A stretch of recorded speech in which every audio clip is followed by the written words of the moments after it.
크리스천 헤럴드 애청자 여러분 안녕하십니까? 영혼의 쉼터 이 시간 진행의 정영철 인사드립니다.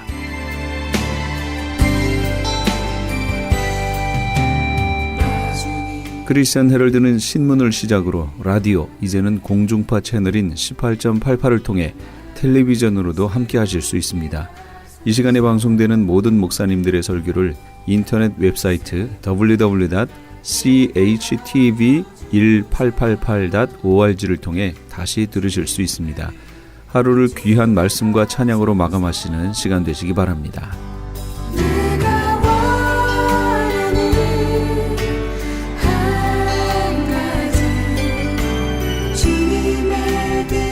이 시간에는 먼저 감사한인교회 김영길 목사님께서 에베소서 5장 22절에서 27절까지의 말씀을 본문으로 그리스도의 영광스러운 교회란 제목의 하나님의 말씀 전해주시겠습니다. 오늘 은혜 받을 말씀의 제목은 그리스도의 영광스러운 교회입니다. 오늘 저희들이 읽은 본문 말씀은 제가 결혼 주례를 할 때마다 늘 읽었던 말씀입니다.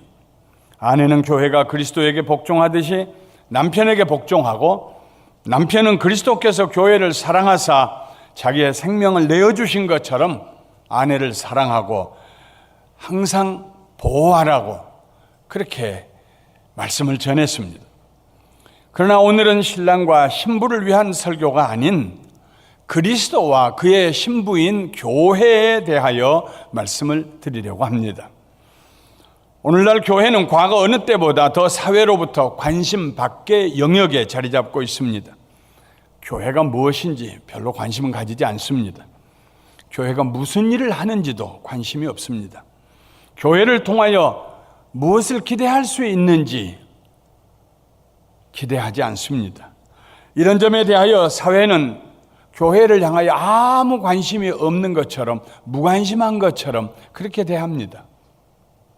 그러나 좀 더 주의 깊게 살펴보면은 사회는 교회를 향하여서 거대한 질문을 던지고 있습니다. 탈선한 고속철도처럼 파멸의 길로 치닫고 있는 이 사회를 그렇게 보고만 있을 거냐고, 교회요, 우리를 그냥 두고만 볼 것이냐고 교회에 질문을 던지고 있습니다. 교회가 제 역할을 하지 않으면 우리가 어디에서 희망을 찾을 수 있냐고 사회는 교회를 향하여서 무언의 함성을 지르고 있습니다. 우리는 교회가 늘 무엇인가를 해야 한다고 생각합니다. 선행을 해야 한다고 생각합니다. 그러나 교회는 무엇을 행하기 전에 무엇이 되어야 합니다.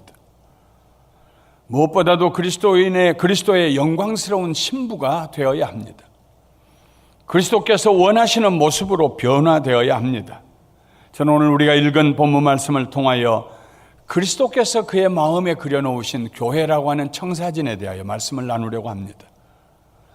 바울 사도는 남편들에게 먼저 그리스도께서 교회를 사랑하시고 그 교회를 위하여 자신을 주심같이 하라고 권면했습니다. 이 말씀에는 심오한 진리가 담겨져 있습니다.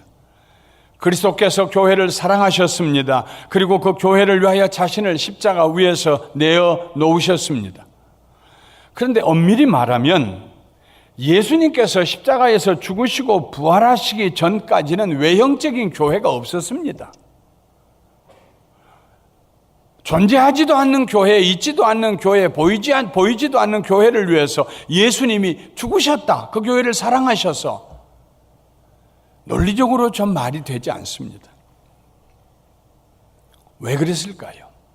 바울이 잘못 말했을까요? 아닙니다. 예수 그리스도의 가슴 속에, 마음 속에 이미 교회가 자리 잡고 있었기 때문입니다. 만세 전부터 그리스도의 마음속에 교회가 자리 잡고 있었습니다. 너는 베드로라, 내가 이 반석 위에 내 교회를 세우리니 음부의 권세가 이기지 못하리라. 그가 십자가에 죽으시기 전에 그 말씀을 하셨습니다. 교회 세우시기 위해서 예수님은 세상에 오셨습니다. 교회를 세우시기 위해서 십자가 위에서 예수님은 자신을 내어놓으셨습니다. 자신을 주셨다는 말에는 몇 가지 뜻이 있습니다. 먼저 정죄를 당했다는 말입니다. 하나님께서 우리의 죄를 예수님에게 담당시키셨습니다. 우리의 죄가 예수님에게 전가되었습니다.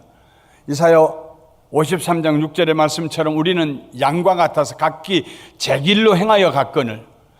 가축들 중에서 주인의 집을 모르는 가축은 양밖에 없습니다.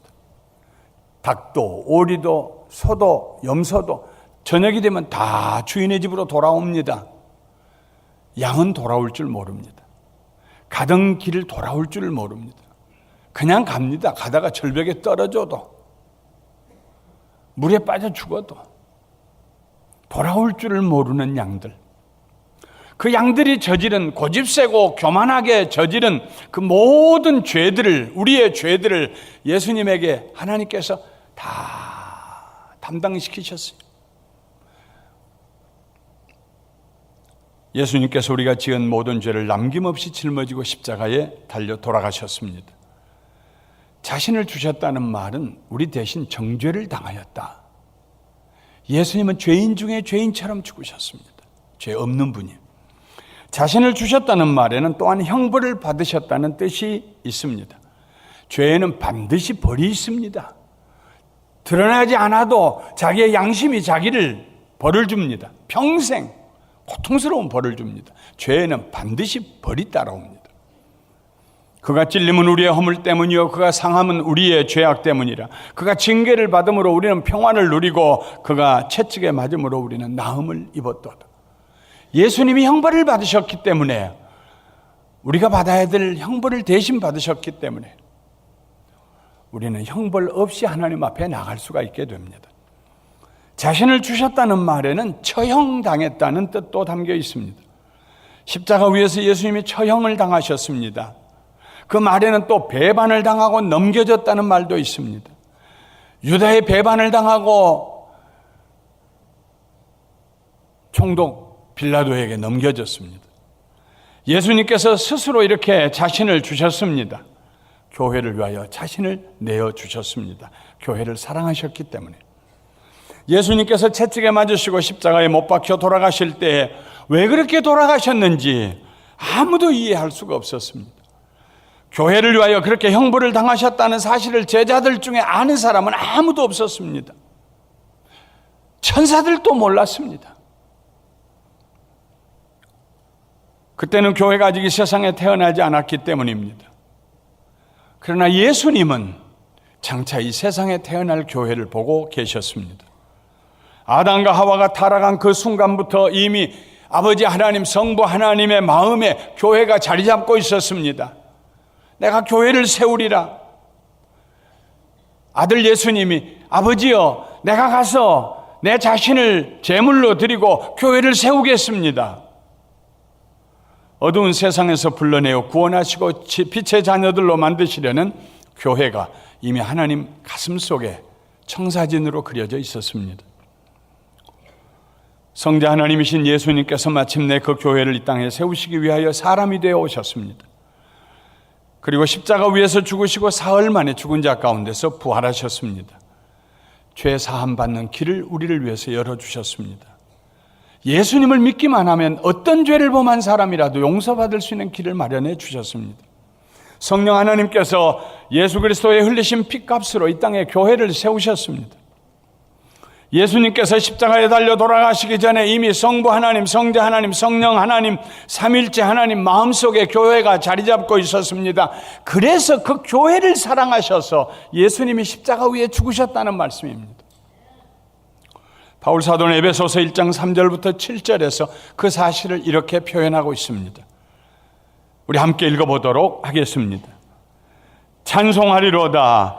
하나님 곧 우리 주 예수 그리스도의 아버지께서 그리스도 안에서 하늘에 속한 모든 신령한 복을 우리에게 주시되 곧 창세전에 그리스도 안에서 우리를 택하사 우리로 사랑 안에서 그 앞에 거룩하고 흠이 없게 하시려고 그 기쁘신 뜻대로 우리를 예정하사 예수 그리스도로 말미암아 자기의 아들들이 되게 하셨으니 이는 그가 사랑하시는 자 안에서 우리에게 거저 주시는 바 그의 은혜의 영광을 찬송하게 하려는 것이라. 우리는 그리스도 안에서 그의 은혜의 풍성함을 따라 그의 피로 말미암아 속량 곧 죄사함을 받았느니라. 사람들의 눈에는 성령님이 임하시고 오순절에 다락방에서 제자들로부터 교회가 시작된 것처럼 보였지만은, 그러나 하나님의 가슴 속에서는 창세 전에, 세상을 창조하기 전에, 만세 전에 교회를 품고 계셨다 하는 말씀입니다. 얼마나 귀한 교회입니까? 예수님께서 이 세상에 세우신 교회는 두 가지의 특별한 모습을 가지고 있습니다. 첫째로 거룩한 교회입니다. 물로 씻어 말씀으로 깨끗하게 하사 거룩하게 하신 교회입니다. 거룩한 교회가 되려면 먼저 죄와 악을 씻어내어야 합니다. 구석구석 씻어내어 깨끗하게 해야 합니다. 마치 물로 씻어서 우리의 몸이 깨끗하게 되는 것처럼 하나님의 말씀으로 우리의 영혼을 철저하게 씻어내 깨끗하게 해야 합니다. 이 말씀 앞에서 우리의 영혼이 드러나서 숨긴 것이 없이 펼쳐져서 그 말씀의 판단을 받아야 합니다. 그 말씀을 읽다가 듣다가 내가 잘못된 것이라고 생각할 때는 즉시로 회개하고 버리고 변화되고 돌아서야 합니다. 거룩함은 구별됨을 얘기합니다. 히브리서 4장 12절에 하나님의 말씀은 살아있고 활력이 있어 좌우의 날선 어떤 검보다도 예리하여 혼과 영과 및 관절과 골수를 찔러 쪼개기까지 하며 또 마음의 생각과 뜻을 판단한다고 그랬습니다. 생각을 판단하시는 분, 하나님.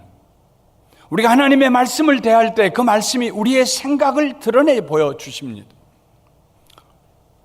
말하기 전에, 행동하기 전에 하나님, 내가 그런 생각했어요. 죄송합니다. 바꿀게요, 생각. 우리를 회개시키시고 깨끗하게 하십니다. 예수님께서 십자가 위에 자신을 내어놓으신 목적은 우리를 거룩하게 하기 위해서입니다. 예수님께서 말씀하셨습니다. 나는 세상의 빛이니 나를 따르는 자는 어둠에 다니지 아니하고 세상의 빛을 얻으리라. 교회는 어둠에 속할 수가 없습니다. 교회는 생명의 빛이 있기 때문입니다. 교회는 생명의 빛 가운데로 걸어다니며 교제하는 거룩한 무리들, 곧 성도들이 있습니다. 어두운 밤중에 있는 한 줄기 빛은 절대로 숨길 수가 없습니다. 오랜 옛날 한국의 전쟁이 끝나고 나서 얼마 안 돼서 늘 등화 관제 훈련을 했습니다. 3,000m 높이에서도 담뱃불 하나가 밤중에는 보인다. 담뱃불도 보이지 않게 해라. 불 좀 묶어라. 금방 비행기가 와서 폭격할 것처럼 등화 관제. 빛을 어떻게 감출 수가 있습니까? 내 속에 생명의 빛이 있는데 그걸 어떻게 감출 수가 있습니까? 마태복음 5장 14절부터 16절에 예수님 말씀하십니다. 너희는 세상의 빛이라. 산 위에 있는 동네가 숨겨지지 못할 것이요. 산 위에 있는 동네를 무슨 수로 감출 수가 있습니까?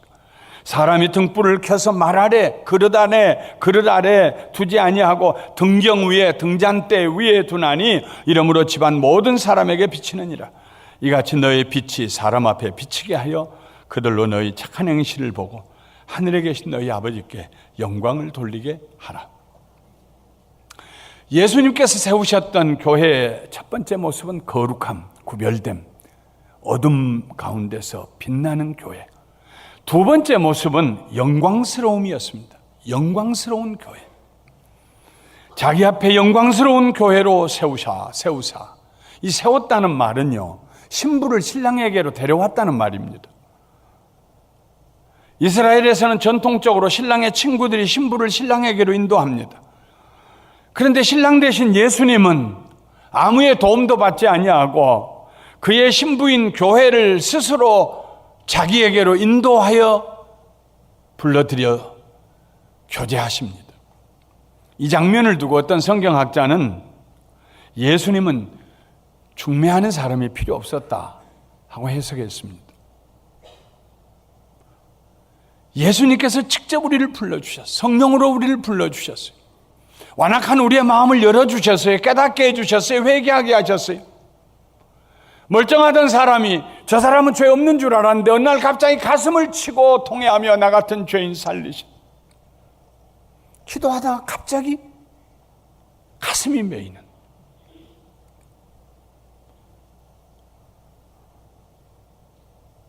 예수님이 우리를 불러주셨기 때문입니다.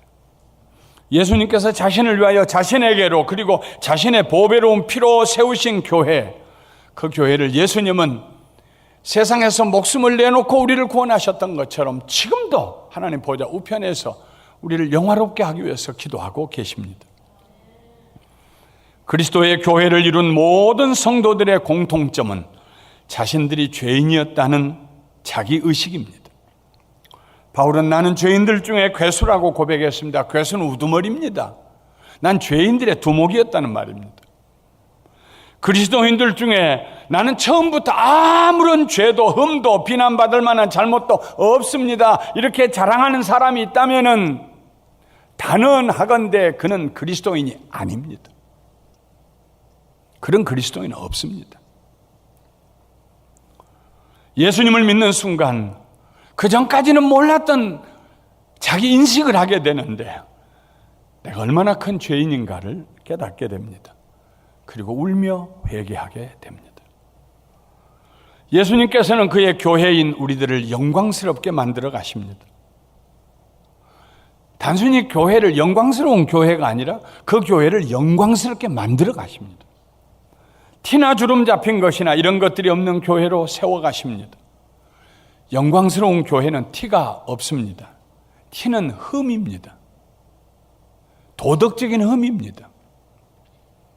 신부에게 도덕적인 흠이 있다고 생각해 보십시오. 결혼식이 있는데 아이고 저 신부 아이고 말도 많아. 사람들이 수군거린다고 생각해 보십시오. 호세아의 아내 고멜처럼 결혼을 전후해서 계속 다른 남자들을 쫓아다닌다고 생각해 보십시오. 영광스러운 교회는 흠이 없어야 합니다. 도덕적 흠이 없어야 합니다. 만일 티와 흠과 같은 죄가 발견된다면 영광스러운 교회는 영광스럽게 되기 위하여서 즉시로 회개해야 합니다. 영광스러운 교회는 주름 잡힌 것이 없어야 합니다. 일반적으로 신부는 젊은 처녀입니다. 그런데 신부의 온 얼굴에 주름이 제 아내의 용어를 빌린다면 자글자글 한다고 생각해 보십시오. 주름 잡혔다는 말은 신부의 모습이 추하고 흉하다는 말입니다. 이 주름이라는 단어는 성경에 여기에만 한 번 딱 나오고 안 나옵니다. 다른 데 필요 없는 말이기 때문입니다. 그리스도의 신부인 교회는 티가 없어야 합니다. 도덕적 흠이 없어야 합니다. 비난받지 않아야 합니다. 주름이 없어야 합니다.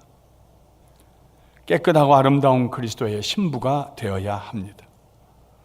예수님은 우리에게서 티와 주름 잡힌 것을 없애고 거룩하게 만들기 위해 자신을 십자가 위에 내어놓으셨습니다. 신부가 화장을 하는 것처럼 예수님은 지금도 그의 교회가 산 위에 있는 동네처럼 등잔 위에 놓인 등불처럼 온 세상에 영광스러운 모습으로 나타나기를 원하십니다.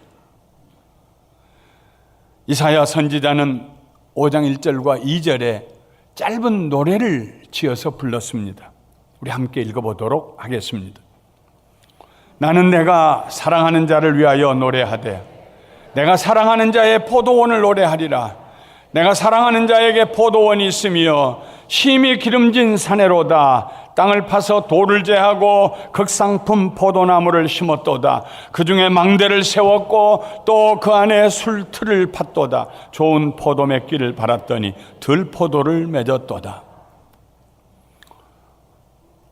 이사야가 노래합니다. 자기가 사랑하는 그분 하나님을 향해서 노래합니다. 하나님의 가슴을 대신 보여줍니다. 하나님께서 포도원을 새로 만드셨습니다. 이 포도원은 이스라엘 백성입니다. 아브라함에게 약속하시고 400년 후에 모세를 통하여 애굽에서 인도하여 내신 이스라엘, 그 이스라엘은 하나님의 포도원이었습니다. 하나님 보시기에 그들은 극상품 포도나무였습니다. 최고의 품질의 포도나무였습니다. 하나님께서 그들을 거룩하게 하시고 영광스럽게 하셨습니다. 가나안 땅으로 인도하시고 오직 하나님만 섬기는 견고한 나라가 되게 하셨습니다. 아무도 건드릴 수가 없었습니다. 그런데 하나님의 포도원 이스라엘 백성들이 하나님을 잊어갔습니다. 하나님의 구원의 은혜를 망각해 갔습니다. 그리고 그 지역 사람들이 섬기는 우상을 섬기기 시작했습니다. 좋은 포도 맺기를 바랐더니 아무도 먹을 수 없는 들포도를 맺었습니다. 교회를 보고 실망하는 사람들이 참 많이 있습니다. 지금으로부터 20, 30년 전에 미국에 이민 오신 분들은 거의 대부분 공항에서 내리면은 제일 먼저 교회로 인도함을 받았습니다. 대부분 그랬습니다. 아직 예수님이 누구인지도 알기 전에, 아직 구원의 감격을 맛보기도 전에, 아직 성도가 서로 교통하고 교제하며 겸손히 섬겨 한 가족이 되어 사는 감격을 맛보기도 전에 그들은 사소한 일들로 상처를 받고 교회를 떠났습니다. 어떤 분들은 자신이 가지고 있는 세상적인 잣대로 교회를 재어보고 비판하다가 떠났습니다. 그러나 어떤 분들은 정말로 예수님을 잘 믿어보려고 했는데 교회에 티나 주름 잡힌 것들을 보고 견딜 수 없어서 떠나셨던 분들도 있습니다. 오늘날 교회가 해야 할 긴급하고 중요한 일은 무엇일까요? 다시 한번 교회의 거룩함과 영광스러움을 회복하고 온 세상에 그 빛을 비추는 것입니다. 무엇을 하는 것이 중요한 것이 아닙니다. 어떤 교회가 되었느냐가 중요합니다. 그리스도인들 한 개인들의 변화되고 새로워진 삶의 모습을 보여줄 수 있어야 합니다. 여러분은 과연 인생을 바르고 가치 있게 살 수 있는 정답을 가지고 계세요? 하고 묻는 저 세상 사람들에게 있지요. 예수 그리스도는 길과 진리와 생명이 되십니다. 그분 때문에 저는 이렇게 변화되었습니다 하고 대답해 줄 수 있어야 합니다. 아직도 교회를 잊지 못하고 교회에 대한 애증을 지니고 계신 분들, 미움과 사랑을 동시에 지니고 계신 분들, 교회를 스쳐 지나가셔서 다시 그리워하는 분들, 그분들에게 우리는 우리의 변화된 삶을 통하여 분명하고 선명한 대답을 들려줄 수 있어야 합니다. 그럼요, 그렇고 말고요, 다시 돌아오세요. 예수님께로. 예수님이 기다리십니다. 그들의 손을 따뜻하게 붙잡아 줄 수 있어야 합니다. 어렸을 때는 제가 많이 동네 어른들의 꾸중을 들었습니다. 별로 나쁜 짓은 안 했는데 장난하다 보니까는 조금 동네 어른들 집에 해를 끼쳤습니다. 저를 부르는데 제 이름으로 부르는 분들이 몇 분이 안 계셨어요. 저희 아버님의 함자 뒤에다가 누구누구의 새끼 이렇게 부르셨습니다. 국민학교 6학년 때 아버님이 돌아가셨어요. 음력 정월 15일에 추운 겨울에 언 땅을 파고 아버님을 묻고 대충 무덤 봉분을 만들고 동네 어른들은 다 자기 집으로 가셨습니다. 혼자 동네 앞에 흐르는 시냇가 그 언덕 위에 앉았습니다. 추운 바람이 불어오는데, 그리고 그 자리에서 어린 제가 하나의 결심을 했습니다. 아버지, 다시는 아버지의 이름에 누가 되지 않도록 하겠습니다. 제가 변화되겠습니다. 벌써 사람이 될 사람은 다른 것 같아요. 국민학교 6학년 때입니다. 어떻게 그런 결심을 했는지 모르겠어요. 눈물을 씻고 일어났습니다. 그 해에 아무도 저를 아무개의 새끼라고 부르는 사람이 없었습니다. 제 이름을 부르기 시작했고, 저는 중학교 1학년 때부터 동네의 가정교사로 내 뒤따르는 아이들을 선한 길로 인도하는, 칭찬받는 아이가 되었습니다. 그때부터 지금까지. 만일 우리 교회들이 예수님 때문에 변화되어서 예수님이 내 안에 계셔서 그 빛이 나를 통해서 비춰나갈 수 있다면, 저 세상 사람들의 질문에 우리가 정답을 줄 수 있다면 얼마나 큰 축복이겠습니까? 옛날 한국에서 설날이 되면은 깊이 넣어두었던 놋 대접을 꺼냅니다. 그리고 거기에다가 떡국을 담아서 먹습니다. 다른 날들은 다 사기 그릇 사용하죠. 그런데 오랫동안 사용하지 않고 넣어두었기 때문에 푸른 색깔의 녹이 서려 있습니다. 가정마다 부인들은 설을 맞이하기 위해 섣달 금음이 되면은 지푸라기로 부드럽게 지푸라기를 만들고 채를 가져다가 녹그릇에 녹 대접을 닦기 시작합니다.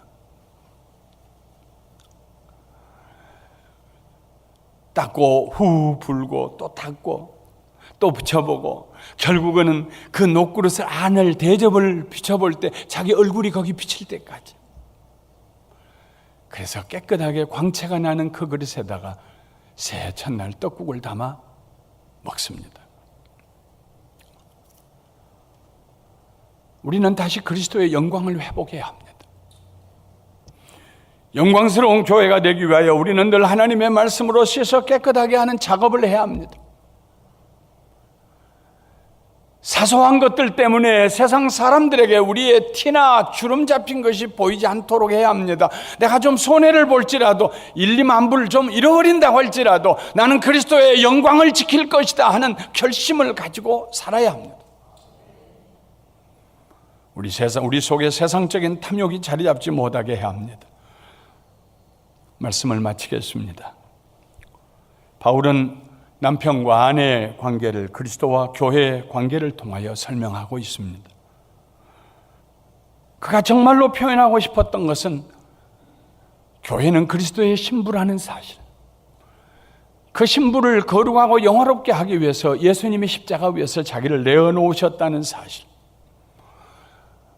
우리 교회를 죄로 범벅이 된 우리들을 거룩하게 하시고 그의 신부로 맞아주셨다는 사실, 우리를 깨끗하게 해주셨다는 사실, 티나 주름 잡힌 것을 제거하시고 영광스러운 교회로 세워주셨다는 그 놀라운 사실을, 그 진리를 바울이 우리에게 전해주고 있습니다.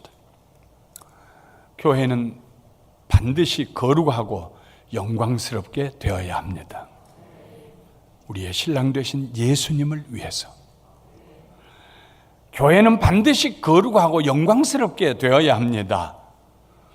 우리에게서 해답을 듣기 위해서 우리를 바라보고 우리의 입술과 우리의 삶을 쳐다보고 있는 저 세상 사람들을 위해서, 다시 교회로 돌아오고 싶어하는 분들을 위해서.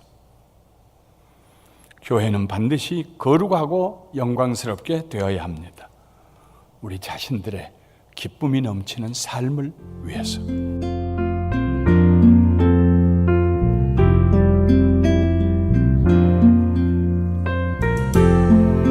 지금까지 감사한인교회 김영길 목사님께서 귀한 하나님의 말씀 전해주셨습니다. 감사한인교회는 6959 너트 애버뉴 부에나 파크에 위치하고 있으며 신앙의 도움을 받기 원하시는 분은 714지역 521-0991 714지역 521-0991번으로 문의하시기 바랍니다. M3를 아십니까? 무슨 병에 걸렸던지 큰 효과를 준다는 신비한 영양제. 혈액에 영양을 공급하여 힘이 생기니까 피곤하지 않고 이제는 지팡이 없이 걸을 수 있다고 많은 분들이 간증을 합니다. 혈액 해독, 기력 회복, 뼈 골수 영양 공급, 심장, 뇌, 혈전 용해. 유태인 회사가 제조한 특수 영양제. M3, 혈액순환을 잘 되게 하는 최고급 영양제. M3, 크던 작던 아픈 곳이 있다면 M3. 213-435-9600, 213-435-9600번입니다. 정직한 마음으로 권해드립니다. 아니 당신 미장원 다녀왔어? 헤어스타일이 확 바뀌었네.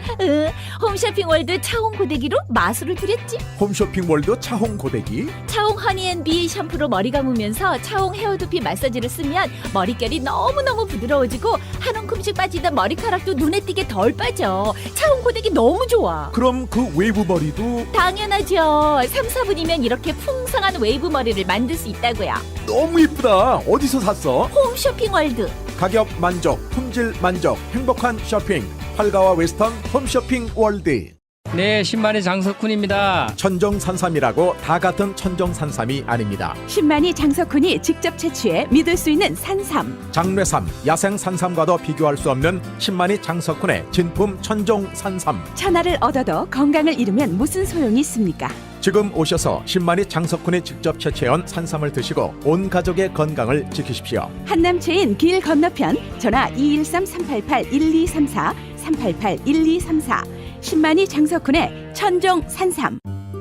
미국 최초 서든 캘리포니아 세미너리 상담심리학 석사와 결혼가족 치료사 상담심리학 박사 한국어 과정. 캘리포니아 심리학협회가 인정한 서든 캘리포니아 세미너리. 과정 수료 시 캘리포니아 면허 시험 응시 자격이 부여되며 면허 취득 시 직접 클리닉도 오픈하실 수 있습니다. 저렴한 학비, 다양한 장학금으로 학비 걱정도 끝. 한국어로 편하게 배우는 심리학 석박사 과정.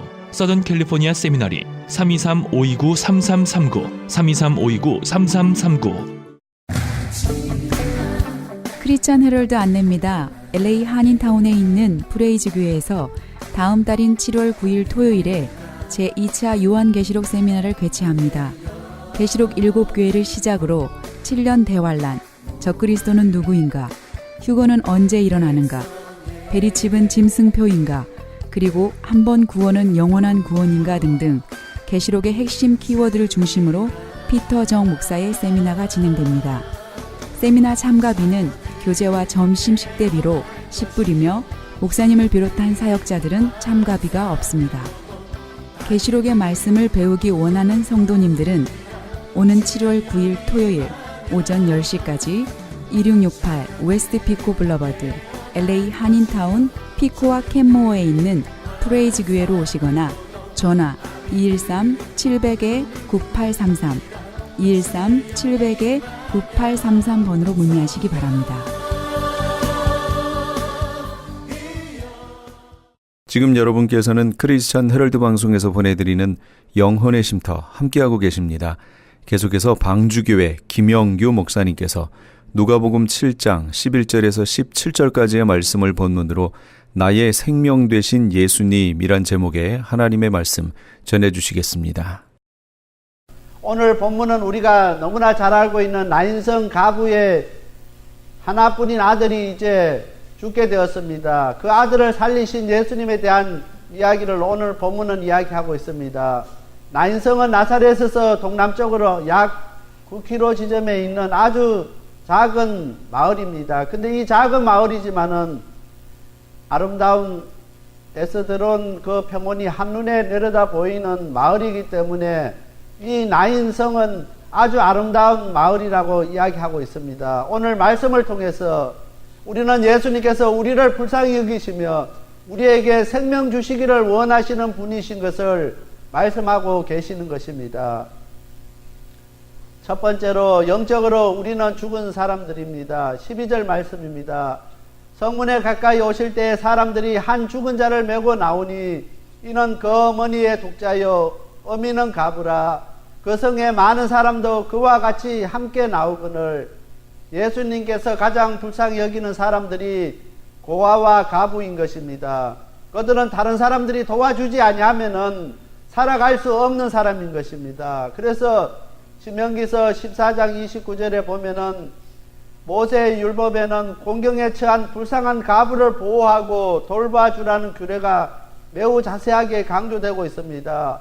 신약에서는 예수님께서 특별히 가부들에게 특별한 관심을 보여주고 계시는 것을 우리가 곳곳에서 볼 수가 있게 되는 것입니다. 오늘 본문 12절에 가부의 하나뿐인 아들이 죽었다는 것입니다. 가부의 유일한 희망이 사라져버린 것입니다. 그래서 예수님께서 13절에 이 가부를 보고 불쌍히 여기셨다고 말씀하고 계십니다. 오늘 우리도 이 가부의 아들처럼 영적으로 죽은 사람들인 것입니다. 오늘 우리가 정말 우리 자신이 죽은 사람인 것을, 영적으로 죽은 사람인 것을 깨닫지 못하면은 안 된다는 것입니다. 오늘 예수님께서 오늘 우리를 불쌍히 여기셔서 오늘 이 시간에 우리를 부르시고 계시는 것입니다. 또한 우리를 불쌍히 여기시고 이 시간에 우리를 긍휼히 여기시고 계시는 것입니다. 이 시대에 많은 사람들은 자신의 영적인 것에 대해서 전혀 관심이 없게 되는 것입니다. 오로지 육적인 것에만 관심이 있습니다. 그래서 많은 사람들이 예수 잘 믿어서 사업이 잘 되고 또한 자녀들이 잘 되고 모든 일이 만사형통하기를 바라고 있습니다. 그런데 오늘 우리 가운데 정말 우리가 예수님을 잘 믿어서 영적으로 살아나는 은혜를 맛보려고 하는 사람이 극히 적다는 것입니다. 정말 영적인 상태가 어떠한 상태인지 그것에 관심이 없는 사람이 너무나 많다는 것입니다. 우리가 하나님께서 우리를 축복하셔서 육적으로 우리가 잘 되어서 사업이 잘 되고 모든 것이 잘 될 때 오늘 우리가 참된 평안과 우리에게 참된 기쁨이 있느냐고 하면은 그렇지가 않는다는 것입니다. 정말 우리가 사업이 너무나 잘 되어서 정말 하나님 앞에 나오기가 힘들고 하나님을 멀리 할 수밖에 없는 사람들이 얼마나 많은지 모릅니다. 오늘 우리 방주교회 성도님들은 이 말씀을 통해서 정말 우리가 영적으로 다시 살아나는 은혜가 우리 가운데 있기를 원합니다. 정말 이 시간에 우리의 영적 상태를 되돌아보면서 정말 우리가 영적으로 살아있는지 영적으로 죽어있는지 우리 자신들을 한번 돌볼 수 있는 이 시간이 다 되어야 되겠습니다. 오늘 가부의 아들 하나뿐인 그 아들이 죽었습니다. 가부는 얼마나 절망한지 모릅니다. 오늘 정말 그 가부의 그 마음을 가지고 정말 오늘 우리 자신들을 바라볼 수 있게 되길 바랍니다. 오늘 우리의 영적 상태는 죽어버렸는데 아무런 생명이 없는데 그 자신 우리 자신의 영적 상태를 바라보면서 아무런 느낌도 없고 아무런 아픔도 없고 아무런 생각도 없으면 안 된다는 것입니다. 예수님께서 이 시간에 오늘 우리를 향하여서 우리의 영적 상태를 바라보라고 이야기하고 있습니다. 오늘 이 시간에 저와 우리 모든 성도님들은 정말 나의 영적 상태가 정말 살아있는 영적 상태를 갖고 있는지 아니면 우리가 죽은 상태로 정말 아무런 생명이 없는 그런 상태인지 우리 자신들을 되돌아볼 수 있게 되길 바랍니다. 두 번째로 예수님께서 우리에게 일어나라고 말씀하십니다. 14절입니다. 가까이 오사 그 간에 손을 대시니 맨자들이 서는지라 예수께서 가라사대 청년아 내가 내게 말하노니 일어나라 하시매 예수님께서 영적으로 죽은 우리에게 내가 내게 말하노니 일어나라고 말씀하고 있습니다. 이 시간에 우리 한 사람 한 사람의 이름을 부르면서 내가 내게 말하노니 일어나라고 말씀하고 계신다는 것입니다. 그 음성에 귀를 기울일 수 있는 저와 우리 모든 성도님들이 다 돼야 되겠습니다. 예수님께서 영적으로 죽은 우리에게 내가 내게 말하노니 일어나라고 하는 그 음성 가운데 그 말씀에 순종할 수 있는 오늘 우리가 다 되시길 바랍니다. 영적으로 죽은 우리가 예수님을 만남으로 다시 살아나게 되는 것입니다. 오늘 청년아 내가 내게 말하노니 일어나라 하는 그 예수님의 음성을 듣고 이 청년이 일어난 것처럼 오늘 예수님께서 우리 이름 한 사람 한 사람을 부르면서 내가 내게 말하노니 일어나라고 말씀하실 때 그 음성에 순종할 수 있는 오늘 우리가 다 되어야 된다는 것입니다. 구약성경 에스겔서 37장 10절 말씀에 이에 대해서 그 명대로 대언하였더니 생기가 그들에게 들어가며 그들이 곧 살아 일어서는데 극히 큰 군대니라 했습니다. 영적으로 에스겔 골짜기에 아주 마른 뼈들이 있었습니다. 영적으로 정말 아주 마른 뼈들이 그 생명이라고는 하나도 없는 전혀 조금도 없는 그 마른 뼈들이 에스겔 골짜기에 가득했습니다. 그런데 그곳에서 성령께서 역사하실 때 생기가 그들 가운데 들어가니까 그들이 다시 살아나서 극히 큰 하나님의 군대가 되는 것을 우리가 볼 수 있게 되는 것입니다. 오늘 이스라엘 백성들이 영적 상태를 보여주고 있습니다. 그들이 철저하게 하나님께서 명령하신 그 절기를 지키고 철저하게 하나님 앞에 제사 지내고 하나님 앞에 예배를 드렸습니다. 그런데도 그들은 영적 상태는 죽은 상태였습니다. 죽어서 아주 말랐다고 이야기하는 것입니다. 오늘 우리 방주교회 성도님들 우리의 영적 상태도 마찬가지인 것입니다. 우리가 매주일 시간 정해서 하나님 앞에 예배드리고 신앙생활하고 기도하지만은 우리의 영적 상태는 오늘 이스라엘 백성들처럼 아주 마르고 생명이라고는 전혀 없는 상태가 우리의 모습일 수 있다는 것입니다. 그 속에 성령님께서 역사하시고 하나님의 말씀이 선포될 때 생기가 그들에게 들어가서 그들이 살아나서 일어나서 하나님의 극히 큰 군대가 될 수 있었던 것처럼 오늘 우리가 예수님을 만나야 우리가 살 수 있다는 것입니다. 오늘 우리가 예수님 만나지 못하면은 오늘 우리는 살 수가 없다는 것입니다. 오늘 많은 교회와 많은 사람들이 이야기합니다. 오늘 우리 교회의 예배가 살아야 되고 말씀이 살아야 되고 오늘 우리 자신들의 신앙이 다시 살아나야 된다고 이야기합니다. 가장 중요한 것은 우리 하나님께서 우리에게 무엇을 원하시냐는 것입니다. 요한복음 4장 24절 말씀입니다. 하나님은 영이시니 예배하는 자가 신령과 진정으로 예배할지니라 이야기하고 있습니다. 여기에 신령은 순수한 영적 자세를 이야기합니다. 여기에 진정은 성경에 계시된 하나님의 진리에 일치해서 하나님 앞에 예배 드려야 된다는 것입니다. 오늘 우리가 하나님 앞에 예배 드리면서 얼마나 순수한 영적 자세로 하나님께서 우리에게 말씀하시는 그 진리에 일치되게 하나님 앞에 예배 드리냐는 것입니다. 더 중요한 것은 오늘 요한복음 4장 24절에 하나님은 영이시라 했습니다. 오늘 우리가 영적으로 살아있지 않냐면은 오늘 우리의 예배가 영적인 예배가 되지 않는다고 하면은 하나님 그 예배 받지 않는다는 것입니다.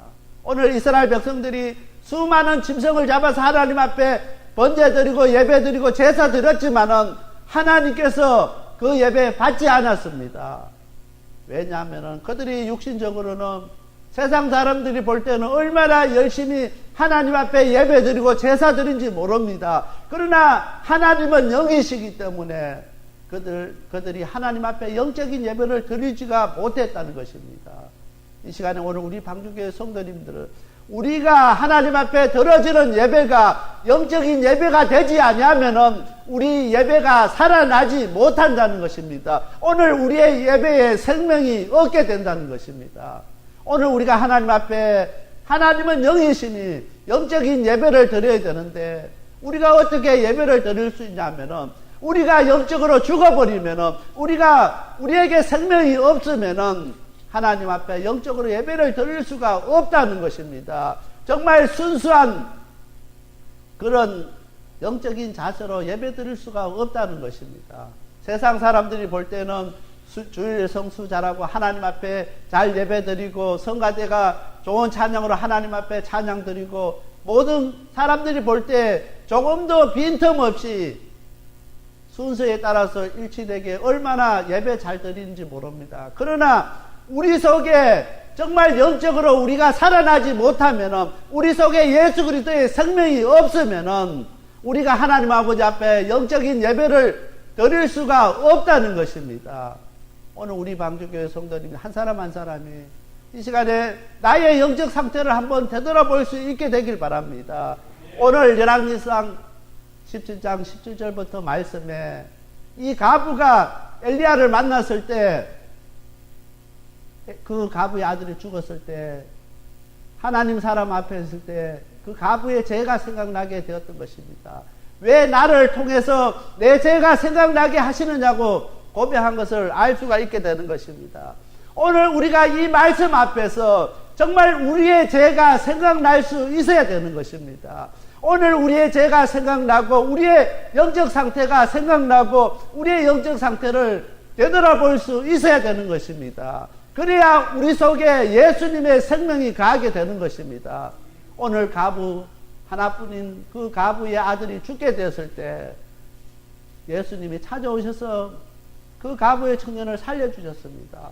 오늘 예수님께서 오늘 우리 한 사람 한 사람을 찾아오셔서 우리의 이름을 부르시면서 내가 내게 말하노니 일어나라고 이야기하십니다. 그 말씀에 순종해서 영적으로 일어날 수 있는 저와 우리 모든 성도들이 다 되시길 바랍니다. 아무리 우리가 신앙생활 잘하고 아무리 하나님 앞에 헌금 잘 드리고 열심히 봉사한다 할지라도 우리의 영적 상태가 죽어버리면은 우리가 죽어 있으면은 아무것도 할 수가 없다는 것입니다. 오늘 세상 사람들은 우리 하나님의 자녀 하나님의 백성들을 바라보고 있습니다. 정말 어떻게 예배드리고 어떻게 살아가는가 오늘 우리들을 주시하고 있습니다. 오늘 우리가 무엇으로 저 사람들을 변화시킬 수 있느냐는 것입니다. 시간이 지나면 지날수록 사람들은 하나님의 자녀, 하나님의 백성들을 우습게 여깁니다. 오늘 하나님의 자녀, 하나님의 백성들을 우습게 여기기 때문에 오늘 우리 하나님을 두렵게 여기지 않는다는 것입니다. 세 번째로 하나님께서 자기 백성을 돌아보셨다는 소문이 나야 되는 것입니다. 16절 말씀입니다. 모든 사람이 두려워하여 하나님께 영광을 돌려가로되 큰 선지자가 우리 가운데 일어나셨다고 또 하나님께서 자기 백성들을 돌아보셨다 하더라. 모든 사람들이 하나님을 두렵게 여겼다 했습니다. 그 모든 되어지는 일들을 보면서 하나님을 두렵게 여기며 하나님 앞에 영광을 돌렸다고 이야기하고 있습니다. 오늘 이 말씀이 참으로 중요한 말씀입니다. 오늘 우리가 신앙생활 하면서 예수님의 사랑을 이야기하고 우리 하나님을 사랑의 하나님이라고 이야기하면서 우리 하나님을 전혀 두렵게 여기질 않습니다. 오늘 하나님의 자녀들이 하나님 아버지를 두렵게 여기지 않는데 어떻게 세상 사람들이 그 하나님을 두렵게 여기고 그 하나님을 영광을 돌릴 수 있느냐는 것입니다. 오늘 16절에 그 되어진 일들을 보면서 모든 사람들이 하나님을 두렵게 여겼다고 하는 것입니다. 오늘 우리의 주위에 있는 사람들이, 세상 사람들이 오늘 하나님의 자녀, 하나님의 백성들의 삶을 보고 우리의 모습을 보고 정말 두려워할 수 있는 그런 일들이 일어나야 되는 것입니다. 그러기 위해서 먼저 우리가 하나님 앞에 하나님을 두렵게 여길 수 있는 저와 우리 모든 성도들이 다 되어야 된다는 것입니다. 정말 하나님을 어떻게 경외하느냐 하면은 오늘 우리가 하나님 앞에 두려워하는 것이 없으면은 우리 하나님을 경외할 수가 없다는 것입니다. 하나님 아버지 앞에 우리가 나와서 예배 잘 드린다고 우리 하나님 아버지를 경외하는 것이 아니라 정말 두려운 마음으로 아버지 앞에 나올 때 두렵고 떨리는 마음으로 정말 아버지 앞에 기도할 때 정말 내 죄가 생각나게 하고 내 삶의 잘못된 부분들이 생각나게 하고 내 자신의 영적 상태가 생각나져야 되는 것입니다. 그냥 와서 기도하면은 하나님께서 내 모든 잘못된 거, 내 모든 죄를 다 용서해 주시고 새롭게 해 주실 거다. 그것이 아니고 정말 우리가 하나님 앞에 나서 두렵고 떨림으로 정말 우리 자신의 영적 상태를 바라볼 때 우리의 죄가 보이게 되고 우리의 영적 상태의 모습이 보이게 되고 우리가 어떻게 살아야 되는지 삶의 모습이 보이게 된다는 것입니다. 그래서 오늘 하나님의 자녀, 하나님의 백성들이 우리 하나님을 두렵게 여길 때 하나님을 경외할 수 있고 그 모습을 보면서 세상 사람들이 하나님을 두렵게 여기게 된다는 것입니다. 오늘 교회가, 오늘 성도들이 그렇게 하지 못하기 때문에 세상 사람들이 오늘 하나님의 자녀를 우습게 여기고 우리 교회를 우습게 여기고 하나님을 다 무시해버립니다.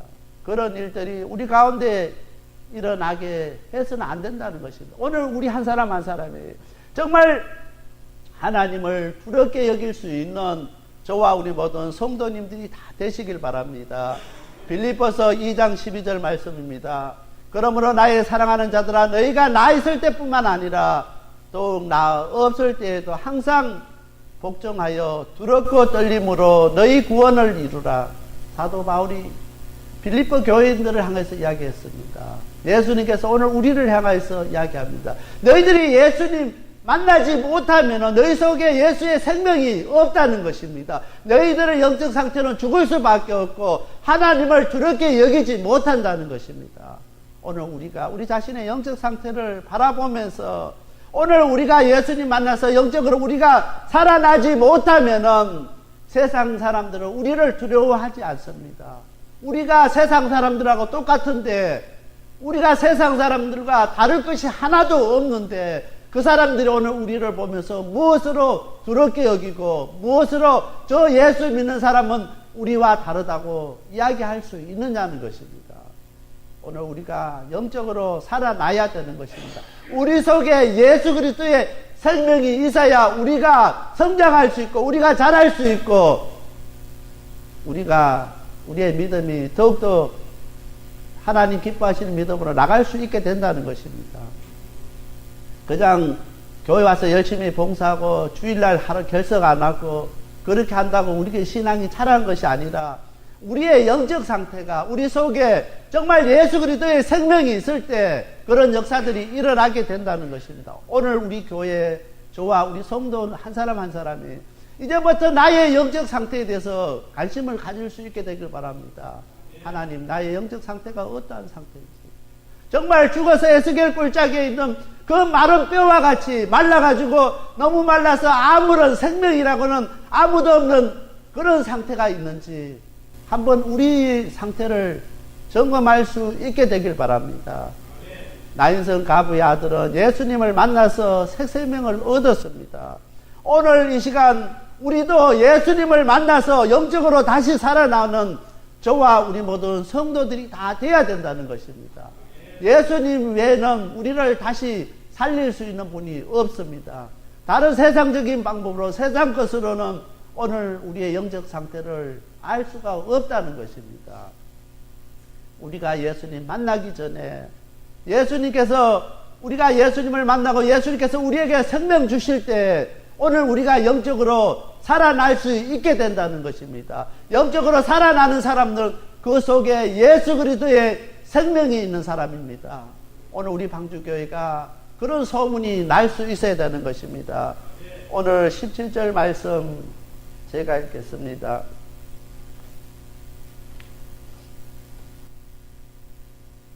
예수에 대한 소문이 온 유대와 사방으로 두루 퍼지니라. 정말 우리 방주교회가 영적으로 살아나서 정말 예수 그리스도의 생명이 살아있는 교회라고 소문이 이 LA와 이 미국을 덮을 수 있게 되길 바랍니다. 그러면 우리가 전도하지 않아도 사람들이 몰려올 수밖에 없습니다. 정말 방주교회 가면은 우리가 다시 살아날 수 있고 우리가 영적으로 회복될 수 있고 우리의 모든 것이 해결될 수 있다고 그 소문이 나야 되는 것입니다. 아무리 우리가 전도지를 가지고 나가서 열심히 전도하고 한다고 아무런 그것에 능력이 나타나지 않는다는 것입니다. 정말 그런 소문들이 정말 이 LA로 넘칠 수 있어야 되는 것입니다. 정말 이민생활 가운데 어렵고 힘든 많은 영혼들이 정말 지치고 힘들어 포기하고 싶을 수밖에 없는 그런 영혼들이 정말 방주교회에 가면은 다시 살아나고 회복되고 치유되는 역사가 일어난다고 정말 방주교회 가면은 예수님 만난다는 그런 역사가 일어나는 그런 소문들이 일어나야 되는 것입니다. 그런 소문들이 많이 나게 되면은 이 빈자들이 차게 될 수밖에 없다는 것입니다. 그런 소문이 많이 날 수 있도록 먼저 우리 한 사람 한 사람이 정말 영적 상태를 되돌아볼 수 있게 되길 바랍니다. 그래서 예수님을 다 만날 수 있게 되길 바랍니다. 그래서 우리가 다시 예수 그리스도의 생명으로 말미암아 살아나는 역사가 우리 가운데 있어야 되겠습니다. 아무리 우리가 신앙생활을 평생 동안 우리가 신앙생활을 하는데 우리가 영적으로 죽어 있다고 하면은 하나님 앞에 갔을 때 뭐라고 이야기하겠습니까? 날마다 하나님 앞에 예배 드리는데 하나님은 영이시라 했는데 육신적으로 세상적인 생각으로 인간적인 방법으로 하나님 앞에 예배 드리면서도 우리의 예배가 살아있고 이 예배 하나님께서 받으신다고 스스로 위로받고 스스로 그렇게 생각하고 돌아가는 사람들이 얼마나 많은지 모릅니다. 분명하게 말씀하십니다. 요한복음 4장 24절에 하나님은 영이시라 했습니다. 우리가 영적으로 살아나지 못하면은 하나님은 우리의 예배 받지 않습니다. 우리가 살아나게 되면은 예배가 살아나게 되고 말씀이 살아나게 되고 그 말씀에 온전히 우리가 우리 자신들을 쳐서 복종시키고 그 말씀 갖고 세상을 향하여 힘있게 살아갈 수 있게 된다는 것입니다. 세상 사람들이 우리의 모습을 바라보면서 저 예수 믿는 사람, 방주교회 성도들은 우리와 다르다고 생각하게 되는 것입니다. 그래서 그 사람들의 입으로 정말 방주교회 성도들은 정말 그 속에 예수 그리스도의 생명이 있는 사람, 그 속에 하나님이 역사하는 사람이라고 그런 소문이 나야 되고 그런 이야기를 드려야 된다는 것입니다. 그렇게 할 때 오늘 우리 방주교회가 이 LA를 책임지는 교회, 미국을 책임지는 귀한 그 사명 감당하는 교회가 될 수 있습니다. 영적으로 죽어서는 아무런 그 속에 아무런 역사, 아무런 힘도 없고 아무런 능력도 안 나타난다는 것입니다. 우리가 아무리 기도해도 하나님의 역사하심이 나타나지 않습니다. 하나님의 능력이 나타나지 않습니다. 왜냐하면 우리의 영적 상태가 죽어있기 때문에 그 기도가 영적인 기도가 될 수가 없습니다. 우리의 예배가 영적인 예배가 될 수가 없다는 것입니다. 오늘 라인성 그 가부 하나뿐인 아들을 부르셨던 예수님, 청년아 내가 내게 말하느니 일어나라고 하셨던 예수님께서 오늘 우리의 이름 한 사람 한 사람을 부르면서 내가 내게 말하노니 일어나라고 말씀하십니다. 그 말씀에 순종하며 일어나는 저와 우리 모든 성도들이 다 되시길 바랍니다. 다시 살아나는 저들 되시길 바랍니다. 우리 속에 예수 그리스도의 생명이 있는 귀한 저와 우리 모든 성도님들이 다 돼야 되겠습니다. 다 같이 기도드리겠습니다.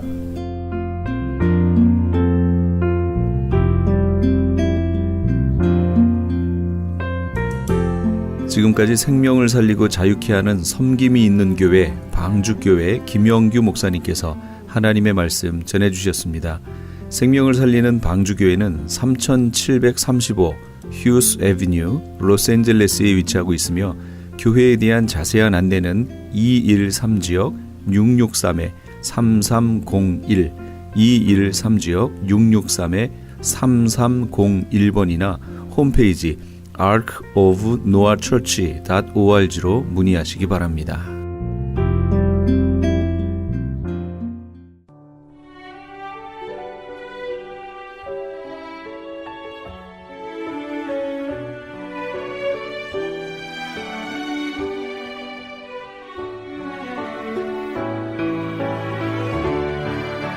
희생은 기독교의 제1요소로서 그것을 신학 용어로 해석하면 하나님의 사랑이다. 영국의 역사가였던 프루드의 얘기입니다. 하나님을 보여달라는 사람들이 종종 있습니다. 그럼 믿겠다고요. 물론 그 말은 믿을 만한 말이 못 됩니다. 설령 보여준다고 해도 믿지 않겠지만 말이지요. 하나님을 직접 보여줄 수는 없어도 하나님의 사랑은 보여줄 수 있습니다. 바로 하나님의 사람들의 희생을 통해서 말이죠. 바로 이 희생 때문에 하나님의 백성들을 아직도 이 땅에 남겨놓으신 겁니다. 오늘 끝곡은 이 곡을 들으며 마쳤으면 합니다. 조수아가 부릅니다. 사랑의 편지. 나를 통해 우리 주님의 사랑을 보여주시는 그런 하루하루의 삶이 되시기를 소망합니다. 지금까지 크리스찬 헤럴드 방송에서 보여드린 영혼의 쉼터의 정영철이었습니다. 고맙습니다.